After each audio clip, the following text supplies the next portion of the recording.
اعوذ باللہ من الشیطان الرجیم بسم اللہ الرحمن الرحیم کتب علیکم القتال، تم پر لڑائی یعنی جہاد فرض کیا گیا ہے، وہو کرہ لکم، اور وہ تمہیں ناگوار گزرتا ہے، اچھا نہیں لگتا، لیکن اللہ فرماتے ہیں وعسیٰ ان تکرہوا شیئا، شاید کہ تم کسی چیز کو ناگوار سمجھو لیکن وہو خیر لکم، اللہ کے ہاں وہ تمہارے لیے بہتر ہو، وعسیٰ ان تحبوا شیئا، اور شاید کہ تم کسی چیز کو پسند کرو، اس سے محبت کرو، لیکن وہو شر لکم، در حقیقت وہ تمہارے لیے شر ہو، واللہ یعلم، اللہ تعالیٰ جانتے ہیں، وانتم لا تعلمون، تم علم نہیں رکھتے، تم نہیں جانتے۔ اور یسألونک، وہ آپ سے سوال کرتے ہیں، عن الشہر الحرام، حرمت والے مہینے کے بارے میں، قتال فیہ، ان مہینوں میں قتال کرنے کے بارے میں، لڑائی کرنے کے بارے میں، قل آپ کہہ دیجئے کہ قتال فیہ کبیر، ان مہینوں میں قتال کرنا یہ بہت بڑا گناہ ہے، لیکن وصد عن سبیل اللہ، اللہ کے راستے سے لوگوں کو روکنا، وکفر بہ، اور اللہ کے ساتھ کفر کرنا، والمسجد الحرام، اور مسجد حرام سے لوگوں کو روکنا، واخراج اہلہ منہ، اور اس مسجد حرام کے رہنے والوں کو، مکہ کے رہنے والوں کو اس سے اخراج کرنا، نکالنا، اکبر عند اللہ، یہ تو اللہ کے ہاں بڑے گناہ ہیں، والفتنۃ اکبر من القتل، اور فتنہ یہ تو قتل سے بھی بڑا گناہ ہے، ولا یزالون یقاتلونکم، اور صحابہ کو فرمایا کہ یہ لوگ کافر جو ہیں ہمیشہ تم سے لڑتے رہیں گے، حتیٰ کب تک کہ یہاں تک کہ یردوکم عن دینکم، تم کو تمہارے دین سے رد کر دیں، پیچھے پھیر دیں، مرتد بنا دیں تم کو، ان استطاعوا، اگر یہ طاقت رکھیں، ومن یرتد منکم، ایک بات یاد رکھنا کہ جو آدمی مرتد ہو جائے گا تم میں سے، عن دین ہی، اپنے دین سے پھر جائے گا، اور فیمت وہو کافر،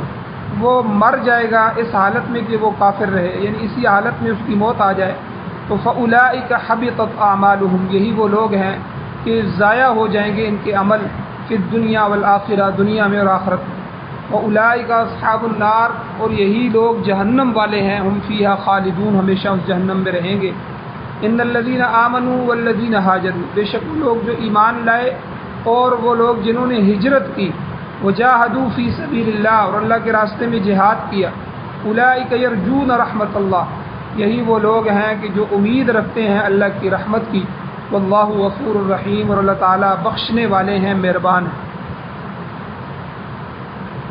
سورہ بقرہ کی آیات نمبر 216، 217، 218، کل کے درس میں بھی یہ آیتیں بیان ہوئی تھیں، ان میں سے 216 نمبر آیت جو پہلے ہے جہاد کی فرضیت کی، اس کی تقریباً تفصیل بیان ہو چکی ہے کہ جہاد جو ہے کسے کہتے ہیں، جہاد ایک جو ہے کس قسم کا ہے، جہاد کا حکم کیا ہے، فرض عین ہے، فرض کفایہ ہے، فرض عین اور فرض کفایہ میں فرق کیا ہے، یہ ساری چیزیں کل کے درس میں بیان ہو چکی ہیں۔ اب اللہ نے یہاں فرمایا کہ کتب علیکم القتال، لڑائی تو تم پر فرض ہے، جہاد تو تم پر فرض ہے، جہاد تو تم نے کرنا ہے، جس طرح روزے تم پر فرض ہیں، حج تم پر فرض ہے، نمازیں 5 تم پر فرض ہے، جہاد بھی تم پر فرض ہے۔ جب تمہارے نبی نے جہاد کیا اور نبی کے سارے صحابہ نے جہاد کیا تو تم نے بھی جہاد کرنا ہے۔ آپ اندازہ لگائیں، حضور علیہ الصلوۃ والسلام نے جو ہے وہ 80 سے زائد لشکر جو ہیں اور 80 سے زائد مرتبہ اپنی زندگی میں جہاد کیا، اور کون سی زندگی میں؟ مکہ کی زندگی میں تو جہاد تھا ہی نہیں، تو نبوت 40 سال کی عمر میں ملی، 40 سال سے لے کر جو ہے پھر 50 سال کی عمر میں، یہ 10 سال بلکہ 53 سال، یعنی یہ 13 سال مکی زندگی ہے، تو مکی زندگی میں تو جہاد نہیں تھا۔ اب جو آخری 10 سال ہیں مدنی زندگی، مدینہ میں آئے تو غزوہ بدر سے جہاد شروع ہوا، بدر، احد، حنین، خندق وغیرہ وغیرہ، تو یہ سارے غزوے ہوئے، تو یہ 80 کے قریب حضور علیہ الصلوۃ والسلام نے مرتبہ جہاد جو ہے اس کے لیے لشکر بھیجے یا اس میں خود شمولیت فرمائی، تو 27 تو غزوات ہیں، یعنی 27 جنگیں ایسی ہیں جس میں حضور خود تشریف لے گئے۔ تو اگر 27 کو بھی دیکھا جائے تو 10 سال کی زندگی، تو یہ تقریباً 1 سال میں 3 دفعہ حضور جہاد میں گئے، خود گئے، اور 80 دفعہ جو ہے جس میں حضور نے صحابہ کو بھیج دیا کہ فلاں فلاں طرف جائے، فلاں فلاں طرف جائے، اتنا لشکر لے کے جو فلاں پر حملہ کرو اور ان کو جو ہے دین کی دعوت دو، اگر مانتے ہیں تو ٹھیک ہے، نہیں تو ان سے جہاد کرو۔ تو یعنی یہ 80 ہے، اور اگر 80 کو تقسیم کیا جائے 10 سال کی زندگی پہ تو یہ کم از کم 8 مرتبہ 9 مرتبہ جہاد بنتا ہے 1 سال میں، یعنی 1 سال میں حضور نے 9 دفعہ جو ہے لشکر بھیجے۔ تو آپ اندازہ لگائیں کہ جہاد کتنی بڑی جو ہے فضیلت والا ہے اور کتنا بڑا اللہ کی طرف سے حکم ہے۔ تو ان آیات میں اللہ کہتے ہیں کتب علیکم القتال، قتال تم پر فرض ہے، لیکن آگے اللہ نے طبیعت بھی بتا دی، وہو کرہ لکم، تمہیں یہ ناپسند گزرتا ہے یا تمہیں ناگوار گزرتا ہے، تمہیں برا لگتا ہے۔ تو یہاں ناگوار گزرنا اور برے لگنے سے مراد کیا ہے؟ طبعاً برا لگنا، یعنی طبیعت تمہاری نہیں چاہتی۔ یاد رکھیں عقلاً یعنی عقل کے ساتھ اللہ کے کسی ایک حکم کو بھی، شریعت کا کوئی بھی وہ حکم جو ثابت شدہ ہے فرض واجب یا کسی بھی درجے میں ہے، تو شریعت کے کسی ایک حکم کو برا سمجھنا عقلاً یہ آدمی کے ایمان کو ضائع کر دیتا ہے۔ آدمی تو بے ایمان ہو جاتا ہے، ایمان والا ہی نہیں رہتا اگر جہاد کا انکار کر دے گا کہ جہاد ہے ہی نہیں ہے، جی چھوڑو جی، یہ بھی جہاد کیا ہے جی، یہ تو اسلام کا حکم۔ آپ اندازہ لگائیں ہندوستان میں مرزائیوں کو، قادیانی کو اسپیشل اس لیے کھڑا کیا گیا کہ یہ جو یہاں کے مسلمان انگریزوں کے خلاف جہاد کرنا شروع کر دیتے ہیں اس کو حرام قرار دے دو۔ یعنی انہوں نے اس بات کو سمجھ لیا کہ ہم مسلمانوں کی جہاد کا مقابلہ نہیں کر سکتے، اور آج پوری دنیا نے دیکھا 21 سال جو امریکہ کی جنگ ہے اس میں وہ جنگ لڑ کے سارے ملک مل کے لڑتے رہے، لیکن وہ جنگ ہار گئے اور وہ تباہ و برباد ہوئے، اللہ نے ان کے مقدر میں شکست لکھی۔ تو اس لیے جہاد جب ہوگا تو اللہ کی طرف سے برکات ہوں گی، لیکن اللہ فرماتے ہیں وہ کرہ لکم، تمہیں طبعاً ناگوار، طبیعت میں تمہارے کس آدمی کا دل کرتا ہے اٹھے اور جائے اور اپنی جان دے دے؟ ٹھیک ہے، کون مرنا چاہتا ہے؟ کوئی بھی مرنا نہیں چاہتا، لیکن اللہ فرماتے ہیں ہمیں پتہ ہے کہ تمہیں طبعاً جو ہے یہ چیز اچھی نہیں لگتی، کیونکہ خلق الانسان ضعیفا، انسان کمزور پیدا کیا گیا ہے، بعض قسم کے بوجھ جو ہیں وہ یہ برداشت نہیں کر سکتا۔ عقل کے لحاظ سے ہر مسلمان اللہ کے ہر حکم پر آمنا و صدقنا کہتا ہے، عقل کے لحاظ سے کہ اللہ ہم ایمان لائے اور ہم نے تصدیق کی، پھر نماز میں کمزور ہو جائے گا، کبھی دوسرے احکام میں کمزور ہو جائے گا، یہ ایک الگ بات ہے کہ وہ جو ہے کمزوری دکھائے گا یا کمزور ہوگا، لیکن عقلاً ہر حکم کو مانتا ہے۔ اللہ جتنے بھی آپ کے احکام ہیں وہ آمنا، ہم ان پر ایمان لائے ہیں، وہ صدقنا، ہم نے ان کی تصدیق کی ہے۔ ٹھیک ہے، یہ قرآن کا جملہ ہے، یہ صحابہ کا جملہ ہے، یہ تو عقلاً ضروری ہے، لیکن طبعاً بعض چیزیں جیسے سبزی وغیرہ ہے، بعض سبزیاں ایسی ہیں کسی کو طبیعت نہیں مانتی کہ وہ اس کو پسند نہیں کرتا، وہ کہتا ہے جی مجھے اچھی نہیں لگتی، تو اس کا یہ مطلب نہیں ہے وہ ان کو حرام قرار دیتا ہے۔ عقلاً وہ یہ مانتا ہے کہ یہ اللہ کی طرف سے حلال ہے، میرے لیے جائز ہے، ساری جو مخلوق کھا رہی ہے وہ اس کے لیے حلال ہے۔ ٹھیک ہے، اگر عقلاً بھی اس کو حرام سمجھے گا تو پھر تو اس کے لیے مسئلہ الگ ہو جائے گا۔ تو اس لیے عقلاً تو وہ مانتا ہے کہ یہ حلال سبزی ہے، یہ حلال چیز ہے، لیکن جو ہے طبعاً جو ہے وہ اس کو برا سمجھتا ہے۔ اسی لیے 28ویں سپارے کے آخر میں جو ہے اللہ کے نبی صلی اللہ علیہ وسلم نے ایک خاص واقعہ پیش آیا تھا جس کی وجہ سے شہد کو اپنے اوپر حرام قرار دیا۔ اللہ نے ڈانٹا، یا ایھا النبی لم تحرم ما احل اللہ لک، آپ کس طرح حرام قرار دیتے ہیں اس چیز کو اپنے اوپر جس کو اللہ نے حلال قرار دیا، آپ نے کیوں جو ہے اس کو حرام کر؟ نبی علیہ السلام کو حکم ہوا کہ آپ شہد، اور بیویوں کی وجہ سے یہ ایک لمبا واقعہ اپنے موقع پہ آئے گا۔ تو یعنی اللہ جس چیز کو حلال کر دے اس کو نبی بھی حرام نہیں قرار دے سکتا۔ نبی تو خود پیغمبر ہوتا ہے، وہ تو اللہ کا پیغام مخلوق تک پہنچاتا ہے، وہ تو وحی کا منتظر ہوتا ہے، ہر بات میں وہ اللہ کی وحی کو دیکھ رہا ہے کہ اللہ اب کیا حکم دے رہے ہیں، جو مجھے حکم دے کہ میں مخلوق کے خدا کو پہنچاؤں گا۔ تو اس لیے نبی بھی خود شریعت نہیں بنا سکتا، یاد رکھیں، شریعت اللہ کی طرف سے، نبی چونکہ واسطہ ہوتا ہے مخلوق اور خالق کے درمیان، اس لیے نبی سے براہ راست وحی کے ذریعے وہ بات بتائی جاتی ہے، پھر نبی جو ہے وہ مخلوق کو بتاتے ہیں۔ تو اس لیے عقلاً ہم کسی اللہ کے حکم کا انکار کر ہی نہیں سکتے، ورنہ ہمارا ایمان ضائع ہو جائے گا۔ آمنا و صدقنا کہیں گے، لیکن بعض دفعہ طبعا طبیعت پر کوئی چیز اچھی نہیں لگتی، کوئی چیز جو ہے اس کا دل نہیں کرتا، تو اللہ نے فرمایا یا وہو کرہ لکم، جہاد پر بھی تمہارا دل نہیں کرتا، ٹھیک ہے، تمہیں ناگوار گزرتا ہے، تمہیں اچھا نہیں لگتا، برا لگتا ہے۔ تو جس طرح کرہ کہتے ہیں یہ عربی میں مشقت کو، جو آدمی پر مشقت والا گزرے، بھاری گزرے، شاق گزرے، جس طرح عورت کے حمل کے متعلق اللہ نے قرآن میں فرمایا حملتہ امہ کرہا ووضعتہ کرہا، کہ دیکھو ماں بچے کو پیٹ میں بڑی مشقت سے اٹھاتی ہے، 9 مہینے اٹھا کے پھرتی ہے، اور پھر اسے بڑی تکلیف اور مشقت کے ساتھ جنم دیتی ہے، پیدا کرتی ہے۔ اسی لیے تو اللہ نے ماں کا بڑا حق رکھا ہے، باپ سے بھی 3 گنا زیادہ حق ماں کا رکھا گیا ہے۔ تو یہاں اللہ نے کرہ فرمایا، کرہ کہتے ہیں مشقت، یعنی یہ جہاد تمہارے اوپر اتنا ناگوار گزرتا ہے، اتنی تکلیف تمہیں ہوتی ہے، لیکن آگے اللہ نے فرمایا سمجھانے کے لیے وَعَسَىٰ أَن تَكْرَهُوا شَيْئًا، بہت سی چیزوں کو تم ناپسند کرتے ہو لیکن وَهُوَ خَيْرٌ لَكُمْ، حقیقت میں وہ تمہارے لیے بہتر ہے۔ اور آگے اللہ نے فرمایا وَعَسَىٰ أَن تُحِبُّوا شَيْئًا، بہت سی چیزوں کو تم جو ہے پسندیدہ سمجھتے ہو لیکن وَهُوَ شَرٌ لَكُمْ، حقیقت میں وہ تمہارے لیے شر ہے، حقیقت تم نہیں جانتے کہ اس کی حقیقت کیا ہے۔ تو جیسے دنیا ہے، دنیا کو ہم پسند کرتے ہیں، ٹھیک ہے، دنیا میں رہنا پسند کرتے ہیں، دنیا کے مال دولت کو پسند کرتے ہیں، لیکن اللہ کے ہاں اس کی کوئی قدر نہیں، دنیا دار کی اللہ کے ہاں کوئی قدر نہیں، کہ دنیا کو اللہ نے محبت سے دیکھا ہی نہیں ہے، بنایا ہے، ہماری ضرورت ہے اور اجازت بھی دے دی ہے کہ اپنی ضرورت کو اس سے پورا کر سکتے ہو، لیکن مقصد بتا دیا کہ تمہیں میں نے اپنی عبادت کے لیے پیدا کیا ہے۔ تو اللہ کے ہاں تقوی، عبادت، نماز، روزہ، اللہ کے احکامات یہ اہمیت رکھتے ہیں، جو ان میں آگے بڑھے گا وہ اللہ کے سب سے زیادہ قریب ہو۔ دنیا دار کی اللہ کے ہاں کوئی قدر نہیں، بلکہ حدیث میں اللہ کے نبی نے فرمایا الدنیا ملعونہ، دنیا پر تو لعنت کی گئی ہے، وملعون ما فیہا، جو کچھ اس دنیا میں ہے وہ بھی ملعون ہے۔ تو ایک دفعہ حضور علیہ السلام صحابہ کرام کے ساتھ ایک ڈھیر پر سے گزر رہے تھے، گندگی کا ڈھیر تھا، تو ڈھیر پہ ایک بکری کا بچہ مرا ہوا تھا، اس میں سے کیڑے ابھر رہے تھے، تو حضور نے صحابہ کو فرمایا کہ کون آدمی ہے جو اس کو اتنے درہم میں خریدنا چاہتا ہے؟ صحابہ نے فرمایا رسول اللہ صلی اللہ علیہ وسلم کو، یا رسول اللہ، کہ اس بکری کے بچے کو جس میں بدبو آ رہی ہے، کیڑے ابھر رہے ہیں، خراب ہو گیا، مرا ہوا بچہ ہے، تو زندہ ہوتا تو تب بھی اتنے درہم کا نہیں تھا، تو مرے ہوئے کو اس کو کون خریدے؟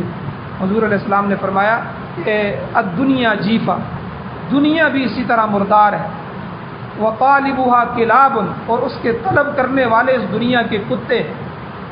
حضور نے کیا فرمایا؟ یعنی جو دنیا میں دنیا کے لیے آیا، صبح بھی دنیا، شام بھی دنیا، نہ نماز کی پرواہ ہے، نہ اللہ کی پرواہ ہے، نہ اللہ کے رسول کی پرواہ ہے، نہ دین کی پرواہ ہے، تو اللہ کے نبی نے اس دنیا کے بارے میں فرمایا کہ جس کا مقصد ہی دنیا ہے، وطالبها کلاب، اس دنیا کے اس طرح طلب کرنے والے اس دنیا کے کتے، تو دنیا کو مردار سے تشبیہ دی۔ تو اس لیے ہم دنیا کو پسند کرتے ہیں لیکن حقیقت میں دنیا بری ہے۔ تو یہی اللہ کہتے ہیں کہ بہت سی چیزیں تم ان کو پسند کرتے ہو لیکن حقیقت نہیں جانتے، در حقیقت وہ تمہارے لیے نقصان دہ۔ اب دیکھیں سانپ ہے، سانپ کو ہم ناپسند سمجھتے ہیں، برا سمجھتے ہیں، لیکن سانپ کا جو زہر ہے اللہ نے اس میں کتنے فائدے رکھے ہیں۔ بعض انجیکشن جو ہیں وہ سانپ کے زہر سے بنائے جاتے ہیں۔ دل کے جب وال بند ہو جاتے ہیں، میں نے سنا ہے کسی ڈاکٹر صاحب سے کہ یہ جو دل کو چالو کرنے کے لیے، چلانے کے لیے جو ٹیکا لگایا جاتا ہے یہ اس زہر کا ہوتا ہے، یہ وال کو کھول دیتا ہے۔ آپ دیکھیں اللہ نے کتنا بڑا فائدہ رکھ دیا۔ اور اسی طرح جو ہے کئی چیزیں ایسی ہیں جن کو ہم ناپسند سمجھتے ہیں لیکن در حقیقت ان میں اللہ نے بڑے فائدے رکھے ہیں۔ تو اللہ کہتے ہیں ان چیزوں کو نہ دیکھو، جو میرا حکم ہو اس پر عمل کرو، تمہیں برا لگے تمہیں اچھا لگے، یہ تمہارا برا اچھا لگنا نہیں ہے، بلکہ میرے حکم کو دیکھو، ٹھیک ہے۔ آگے اللہ فرماتے ہیں کہ واللہ یعلم وانتم لا تعلمون، اللہ جانتے ہیں تم نہیں جانتے، تمہیں علم نہیں ہے، میں نے قتال کو تمہارے اوپر فرض کیا ہے، جہاد کو فرض کیا ہے، تو تم میرے حکم کو دیکھو۔ تو کیونکہ جان کی بازی لگا کر دشمن کے ساتھ جنگ لڑنا یہ کوئی معمولی بات نہیں ہے، انسان کی طبیعت پر ناگوار گزرنا یہ بھی طبی چیز ہے، لیکن اس کی جو نتائج ہیں، اس کے جو عواقب ہیں، ان پر غور کرنے سے معلوم ہوگا کہ جو قومیں اتنی آرام طلب قومیں ہیں کہ وہ اپنا دفاع بھی نہیں کر سکتی، وہ جلدی یا دیر کے ساتھ مغلوب بن جاتی ہیں، دوسری قومیں ان پر غلبہ پا لیتی ہیں۔ ظاہر ہے کہ جب دشمن آئے گا پھر ان کی جان بھی جائے گی، ان کا مال بھی قبضہ کرے گا، ان کی عزت اور آبرو ہر چیز چھن جائے گی، حتیٰ کہ ان کے زن، ان کی عورتیں، ان کے فرزند ان کے سامنے قتل کیے جائیں گے، ان کی آبروئیں، عزتیں لوٹی جائیں گی۔ جو آدمی اپنا خود دفاع نہیں کر سکتا، ٹھیک ہے، خود جو ہے اپنے لیے جہاد نہیں کر سکتا، اپنی آزادی کے لیے اور اپنے دین کے لیے جو ہے وہ نہیں لڑ سکتا، وہ کسی کے لیے کیا لڑے گا؟ اس لیے سست طبیعت۔ آپ کو میں ایک مثال دیتا ہوں۔ انگریز جب ہندوستان میں آیا، وہ ہندوستان سارا ہمارا تھا، مسلمانوں کی حکومت کی، مغل بادشاہ تھے، تو انگریز جب آیا تو شروع میں تجارت کے لیے آیا، اس نے جو ہے تجارت کے لیے جگہ مانگی۔ اب آہستہ آہستہ وہ قبضہ کرتا گیا، مغل سوئے ہوئے تھے، ان کو وہ تھپکی دے کے اس نے سلایا ہوا تھا، بس ہم تو تجارت کر رہے ہیں، ادھر بھی فیکٹریاں بنائی، ادھر بھی فیکٹریاں بنائی، ادھر بھی بنائی۔ دراصل وہ اپنے اسلحے کو لے کے آتے رہے، یکدم انہوں نے فوجیں لائیں اور پورے جو ہے ہندوستان پہ قبضہ کر لیا۔ لیکن میں ایک مثال دیتا ہوں کہ انگریز اور مغلوں کا جو ہے جب یہ ٹکراؤ ہوا تو ان دونوں قوموں کی حالت کیا تھی؟ انگریز کے بارے میں آتا ہے کہ انگریز صبح تہجد کے وقت جاگتے ہیں، یعنی صبح جلدی جاگتے ہیں، اور جلدی جاگ کے سب سے پہلے یہ واک کرتے ہیں، عبادت شہادت کرنی ہے کہ نہیں کرنی، اتوار کو یہ جاتے ہیں اپنے جو ہے اس میں گرجا گھر میں، تو لیکن اس کے علاوہ یہ واک کرتے ہیں، ان کی عورتیں بھی، ان کے بچے بھی، ان کے بڑے بھی، ان کے بوڑھے بھی، یہ پارکوں میں آپ کو نظر آئیں گے، واک کریں گے، ورزش کریں گے، اپنی صحت کا خیال رکھیں گے، ٹھیک ہے، کھانے پینے میں اپنی صحت کا خیال رکھیں گے۔ اب صبح جب یہ کر لیتے پھر آگے ناشتہ کرتے، ناشتہ کرنے کے بعد، یہ میں ہندوستان کی بات سنا، تو 7 بجے جو ہے 7:30 بجے وہ اپنے دفتر میں پہنچ جاتے تھے کام کاج کے لیے۔ اب 7 بجے جو ہے وہ اپنے دفتر میں پہنچے ہیں تو 12 بجے تک آپ دیکھیں 4 5 6 گھنٹے جب یہ کام کر چکے ہوتے تو ہمارے مغل بادشاہ 12 بجے جاگتے تھے، 12 بجے سرکار جاگ رہے ہیں۔ اب پھر جو ہے ایک خادم آئے گا، وہ ہاتھ دھلا رہا ہے، دوسرا خادم منہ دھلا رہا ہے، تیسرا جوتے پیش کر رہا ہے، ٹھیک ہے، اور خادموں کے ڈھیر لگے ہوئے ہیں۔ پھر جو ہے یہ مغل بادشاہ اٹھتے تھے، پھر اٹھ کے جو ہے وہ 1 بجے جو ہے ادھر آتے تھے، پھر ریاض ہوتی تھی، قوالیاں ہوتی تھیں، پھر 1 بجے کے بعد دربار میں جاتے تھے، 2 بجے کام شروع کرتے تھے۔ یہ اس قوم کی حالت، جو قوم اس حالت پہ پہنچ جائے پھر اس کے ہلاک ہونے میں کیا خطرہ ہے؟ اب حضور علیہ السلام نے اس لیے فرمایا کہ صبح جاگو، جلدی جاگو، اللہ کو یاد کرو، تہجد کی ترغیب دی۔ پھر جلدی جو آدمی کاروبار کرتا ہے، جلدی اپنا کام شروع کرتا ہے، اللہ اس میں برکتیں ڈالتے ہیں۔ تو یعنی امت کی سستی کو حضور نے بھی دور فرمایا، ہمارا اسلام بھی اس کو پسند نہیں کرتا۔ لیکن آپ دیکھیں کہ اتنا بڑا ہندوستان جو ہے انگریزوں کے قبضے میں چلا گیا ہمارے ان بادشاہوں کی وجہ سے، ہماری اس قوم کی وجہ سے۔ تو اس لیے جو قوم سستی کا شکار ہوگی، جہاد نہیں کرے گی، اپنی جان جو ہے اپنے دین کے لیے پیش نہیں کرے گی، تو دوسری قومیں نتیجہ کیا ہوگا؟ ان پر قبضہ کر لیں۔ تو اس لیے اللہ نے فرمایا، تاریخ گواہ ہے، آپ تاریخ کو اٹھا کے دیکھیں، جب بھی کوئی قوم غالب آتی ہے تو وہ مغلوب قوم کا کیا حال کرتی ہے۔ یہ تو اسلام ہے جس نے ہمیں جنگ کے اصول بھی سکھائے ہیں کہ جنگ کے دوران بچوں کو نہیں مارنا، عورتوں کو قتل نہیں کرنا، ان کی فصلیں نہیں جلانا، ٹھیک ہے، ان کے بوڑھوں کو ہاتھ نہیں لگانا، ان کی عبادت گاہوں کو نہیں گرانا۔ یہ تو اسلام نے ہمیں جہاد کے اصول بھی سکھلائے ہیں، ورنہ کون سی قوم ہے جو جنگ کرتی ہے تو پھر کسی اصولوں پر، وہ تو آ کے مولی گاجر کی طرح جو ہے لوگوں کو کاٹ کے رکھ دیتے ہیں، ان کی عزتوں کو پامال کرتے ہیں۔ آپ اندازہ لگائیں، جب تاتاری قوم جو تھی جب غالب آئی تو انہوں نے 1 کروڑ مسلمانوں کو تحقیر کی، 1 کروڑ مسلمان انہوں نے سروں کے ڈھیر لگائے، مینار بنائے انہوں نے۔ اور ہمارے جو عراق کے اندر اور بغداد کے اندر اور ان علاقوں کے اندر جو ہمارے کتب خانے تھے، بڑے بڑے کتابیں اور بڑے بڑے کتب خانے، اس وقت تو پریس تھے نہیں کہ اتنی کتابیں دوبارہ چھاپ لی جاتی، لوگ جو ہے بڑی محنت کے ساتھ ہاتھوں کے ساتھ کتابیں لکھتے تھے، تو اتنے بڑے کتب خانے انہوں نے جلا دی اور ان کو دریا میں ڈال دیا، اور ان کی سیاہی کی وجہ سے دریا کا پانی بھی سیاہ ہو گیا،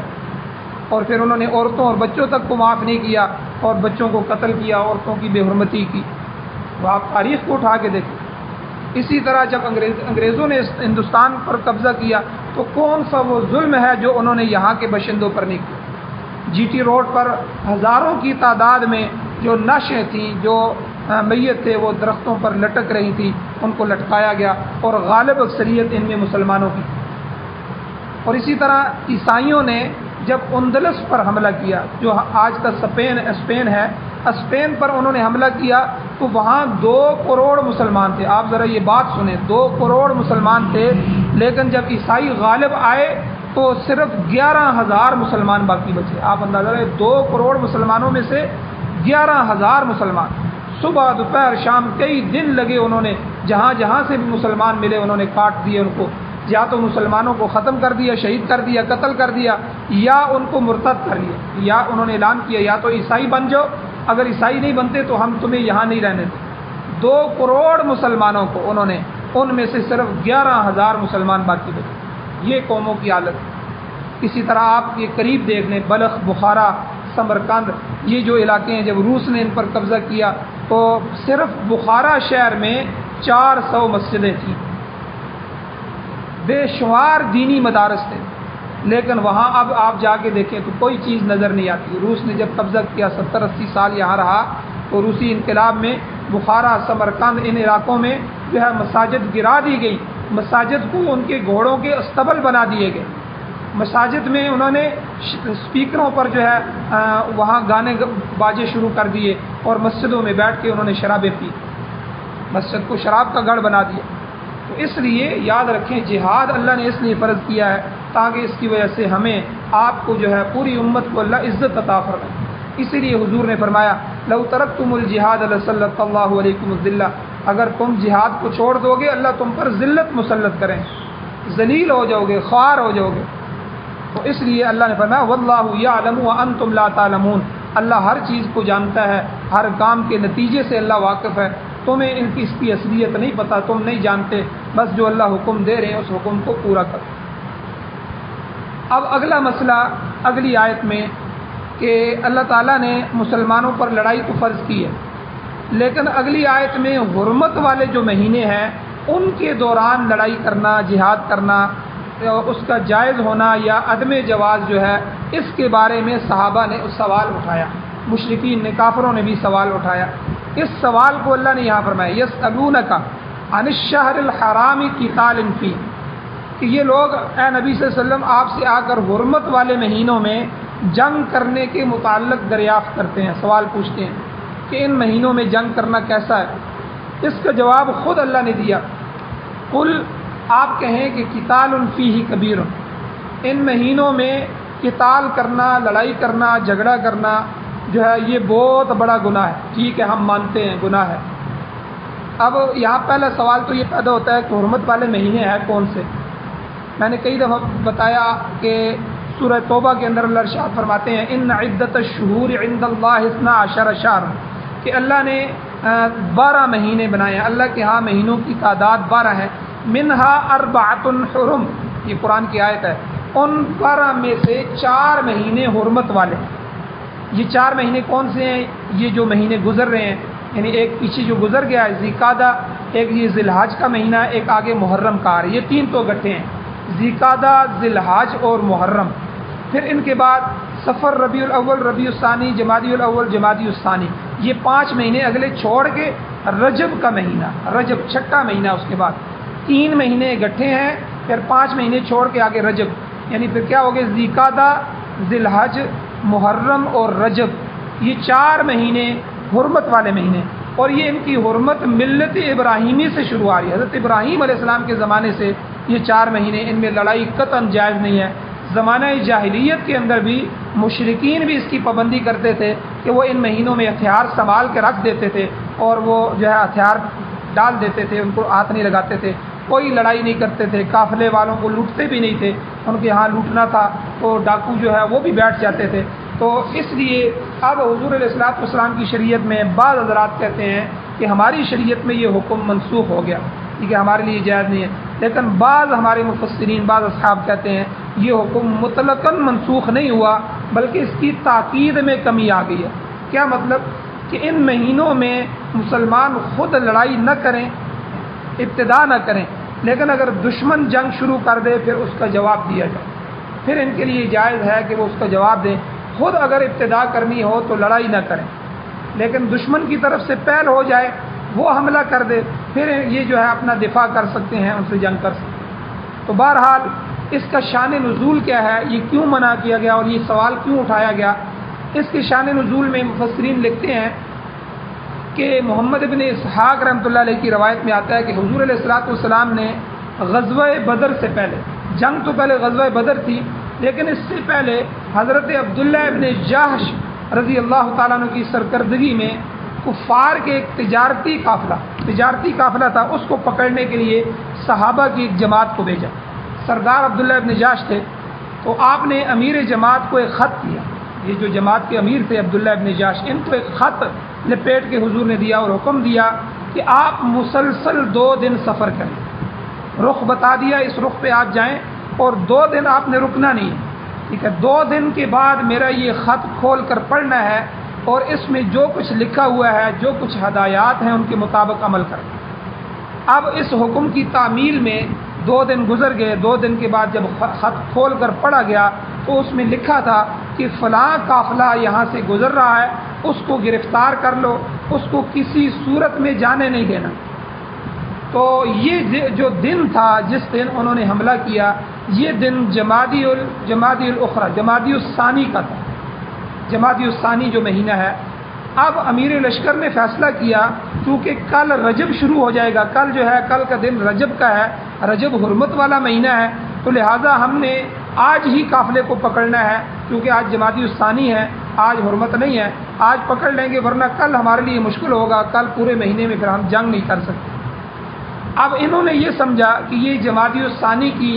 30 تاریخ ہے، انہوں نے کفار پر حملہ کیا، ان کا ایک آدمی مارا گیا، باقی قید ہو گئے، سامان بھی انہوں نے لے لیا، لہذا لشکر واپس آ گئے۔ اب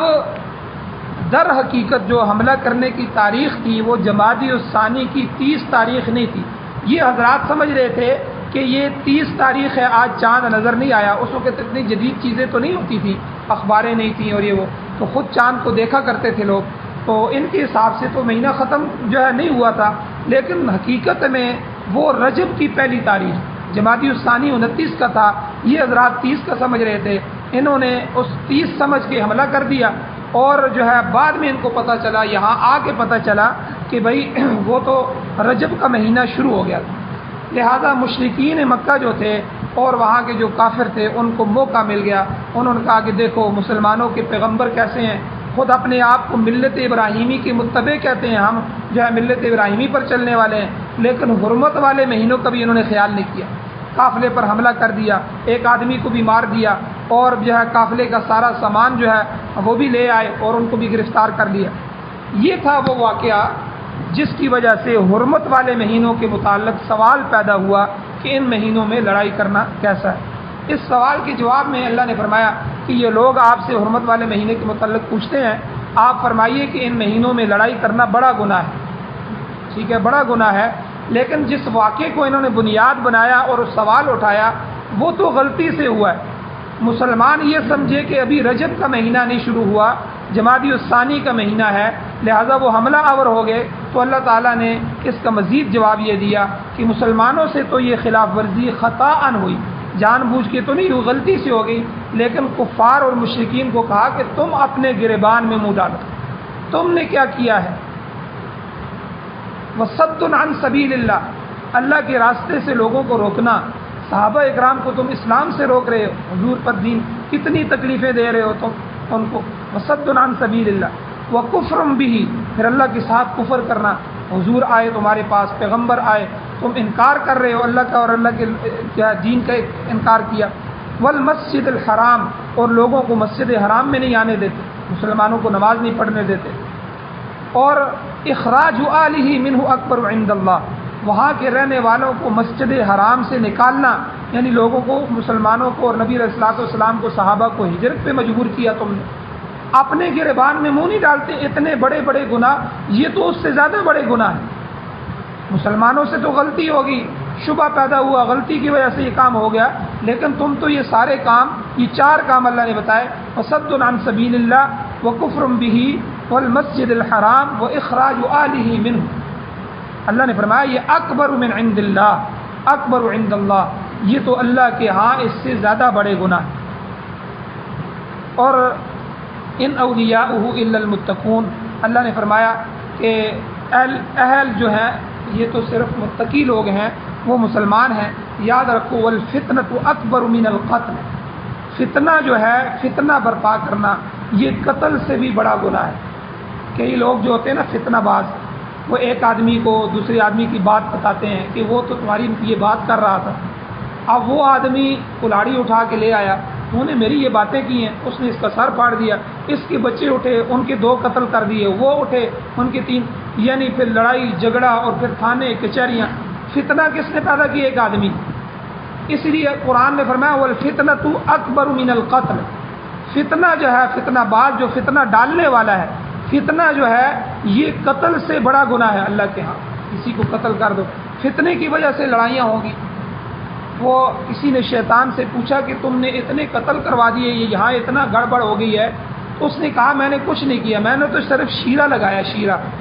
اس نے حلوائی کی دکان سے شیرہ لگا کے جو ہے اٹھایا، شیرہ اٹھا کے اس نے حلوائی کے پاس جو ہے دیوار کے ساتھ لگا دیا، شیرے پہ مکھی آ کے بیٹھی، مکھی پہ جو ہے بلی آئی، بلی پہ کتا آیا، وہ حلوائی کی دکان الٹ گئی، اور جو ہے جس کا کتا تھا حلوائی نے اس کو مار دیا، اور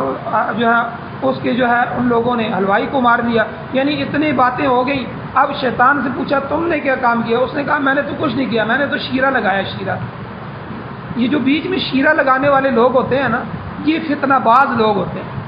وہ شیرہ لگا کے ہٹ جاتے ہیں، پھر خاندانوں کے خاندان لڑ رہے ہیں، قومیں آپس میں لڑ رہی ہیں، برادریاں لڑ رہی ہیں، قتل پہ قتل ہو رہے ہیں، ٹھیک ہے، جھگڑوں پہ جھگڑے شروع ہو جاتے ہیں، اور عدالتوں کی عدالتیں آباد ہو جا رہی ہیں، ٹھیک ہے، سالہ سال کیس لگے ہوئے ہیں، ایک دوسرے سے جو ہے وہ قطع رحمی چل رہی ہے اور مخالفتیں چل رہی ہیں، ٹھیک ہے۔ تو یہ سارا کچھ جو ہے فتنے کی وجہ سے۔ تو کفار مکہ کو اللہ کے نبی نے، اللہ نے فرمایا والفتنۃ اکبر من القتل، تم یہ جو فتنے کی جو ہے کاوشیں کرتے ہو، یہ فتنے کے کام کر رہے ہو، یہ تمہیں پتہ نہیں ہے کہ تم کیا کر رہے ہو؟ تو اس لیے پھر اب اللہ متوجہ ہوئے صحابہ کی طرف، مسلمانوں کی طرف،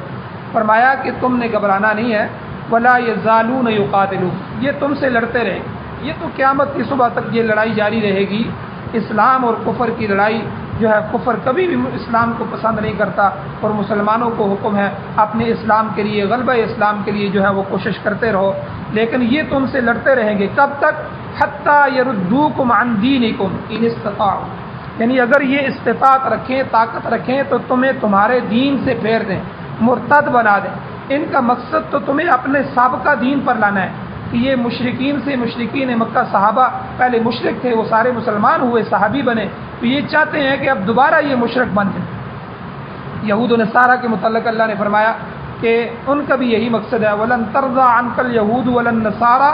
حَتَّىٰ تَتَّبِعَ مِلَّتَهُمْ، یہود اور نصارہ تم سے کبھی راضی نہیں ہو سکتے یہاں تک کہ تم ان کی ملت پہ آ جاؤ، ان کا دین اختیار کر لو۔ تم معاذ اللہ اگر یہودی یا عیسائی بن جاؤ گے تب وہ تمہیں معاف کریں گے، ورنہ جو ہے وہ تمہیں معاف نہیں کریں گے، تمہاری دشمنی رکھیں گے۔ لیکن آگے اللہ نے ایک حکم فرما دیا، یاد رکھنا، وَمَن يَرْتَدِدْ مِنْكُمْ عَنْ دِينِهِ، تم میں سے جو مرتد ہو جائے گا، اپنے دین سے، اسلام سے پھر جائے گا، فَيَمُتْ وَهُوَ كَافِرٌ، تو وہ اسی حالت میں اس کی موت آ جائے کہ وہ مرتد ہی رہے، کافر ہی رہے، کفر کی حالت میں مر جائے گا، تو فَأُولَٰئِكَ حَبِطَتْ أَعْمَالُهُمْ فِي الدُّنْيَا وَالْآخِرَةِ، سو ایسے لوگوں کے اعمال دنیا اور آخرت دونوں جگہ ضائع ہو جائیں گے۔ جو کوئی سچے دین اسلام کو چھوڑ کر یہودی یا عیسائی ہو گیا، کافر یا مرزئی ہو گیا، شیعہ ہو گیا یا مشرک ہو گیا، کچھ بھی ہو گیا، اس کی دنیا اور آخرت دونوں خراب ہوگی۔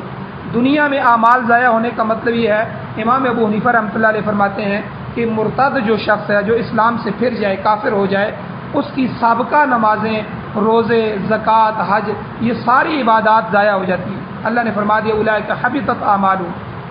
اسے نیکیوں کا کوئی فائدہ نہیں ہوگا، سب ضائع ہوگی جب تک وہ دوبارہ ایمان نہ لائے۔ تو اس کے علاوہ مرتد آدمی قوم اور ملت کا غدار ہے، غدار کی سزا قتل ہے۔ حضور علیہ الصلوۃ والسلام نے ارشاد فرمایا حدیث میں، من بدل دینا فاقتلوہ، جو دین تبدیل کرتا ہے اس کو قتل کرو۔ البتہ اس کا طریقہ کار یہ ہے کہ 3 دن اس کو مہلت دی جائے گی کہ وہ اپنے شکوک و شبہات علماء کے پاس لے کے آئے، کیوں وہ کافر ہوا ہے، اس کو اسلام کی کون سی چیز ناپسند ہوئی ہے، کیا چیز سمجھ نہیں آئی ہے، اپنے شکوک و شبہات رکھے اور جو ہے علماء اس کو سمجھائیں، اس کے شکوک و شبہات دور کریں، اس کو توبہ کرانے کی کوشش کریں۔ اگر یہ کوشش کامیاب نہ ہو اور وہ مرتد دوبارہ مسلمان ہونے پر آمادہ نہ ہو تو تیسرے دن کے بعد چوتھے دن اسے سزائے موت دے دی جائے گی۔ یہ شخص دین کی توہین کا مرتکب ہوا ہے اور معافی کا حقدار نہیں ہے، اس لیے اس کی سزا جو ہے وہ توہین۔ آپ دیکھ لیں جو ہمارے ممالک میں اشتراکی ممالک ہیں ان کے اندر بھی آئین کی توہین کرنے والے کی موت جو ہے سزا جو ہے وہ موت ہے۔ برطانوی قانون جو تھا اس کے مطابق بھی جب ایمری ان کا بادشاہ گزرا ہے، اس کے بیٹے نے جنگ کے دوران غداری کی تو اسے سولی پر لٹکا دیا گیا، کسی نے آواز نہیں اٹھائی کہ ان کے وزیر کے بیٹے کو سزائے موت کیوں دی گئی۔ تو اس لیے جو ہے موت کے بعد مرتد کی سزا یہ ہے کہ نہ اس کا جنازہ پڑھا جائے، جب اس کو مار دیا جائے جو اسلام سے پھر جائے مرتد، نہ اس کو جنازہ پڑھا جائے، نہ اسے مسلمانوں کے قبرستان میں دفن کیا جائے، اور مرتد اپنے مسلمان مورث جو ہوتا ہے اس کی وراثت کا بھی حق نہیں رکھتا،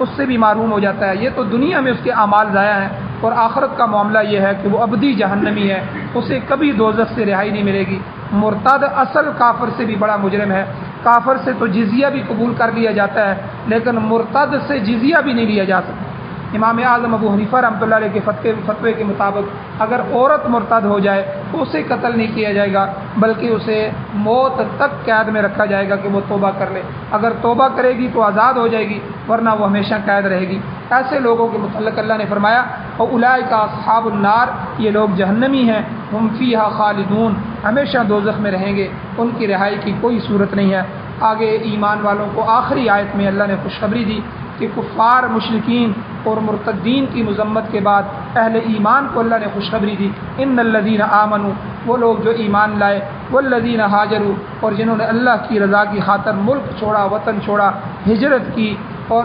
بلکہ فرمایا من ہجر ما نہی اللہ عنہ، بلکہ اللہ تعالیٰ کی ممنوع چیزوں سے انہوں نے منہ موڑ لیا۔ یہ ہجرت بہت بڑا عمل ہے، ان شان الہجرت لعظیم، فرمایا ہجرت کا معاملہ بڑا عظیم ہے، بڑا دشوار ہے، دین کی خاطر سب کچھ چھوڑنا یہ مشکل ہے۔ جس نے ایسا کر لیا وجاہدوا فی سبیل اللہ، اور وہ لوگ جنہوں نے اللہ کے راستے میں جہاد کیا، اولئک یرجون رحمت اللہ، یہی وہ لوگ ہیں جو اللہ کی رحمت کے امیدوار ہیں، اللہ ان پر رحمت فرمائیں گے۔ واللہ غفور الرحیم، اللہ تعالیٰ بڑا بخشنے والا ہے، بڑا مہربان ہے، نیک لوگوں کو اللہ پورا پورا اجر عطا فرمائیں گے، اور اللہ نے ایسے ہی لوگوں کے لیے جنتیں بنا کے رکھی ہیں۔ اللہ جل شانہ سے دعا ہے اللہ عمل کی توفیق عطا فرمائے۔ آمین۔ الحمدللہ رب العالمین والعاقبۃ للمتقین والصلاۃ والسلام علی رسولہ النبی الامی الکریم۔ یا اللہ ہماری کمیوں کوتاہیوں کو معاف فرمائیے، یا اللہ درگزر فرمائیے، صغیرہ کبیرہ گناہوں کو معاف فرمائیے، یا اللہ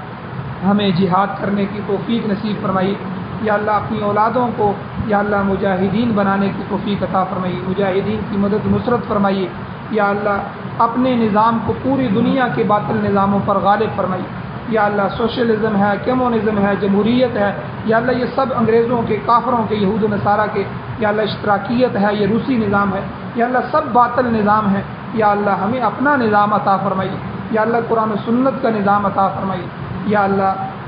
ہمیں ارتداد سے محفوظ فرمائیے، ہمارے ایمان والی زندگی، ایمان والی موت نصیب فرمائیے، اسلام سے مرتد ہونے سے یا اللہ ایسی موت سے ہماری حفاظت فرمائیے، ہمارے نسلوں کے ایمان کی حفاظت فرمائیے، یا اللہ خاتمہ ایمان پر فرمائیے۔ صلی اللہ تعالیٰ علی خیر خلقہ محمد و آلہ و صحبہ اجمعین برحمتک یا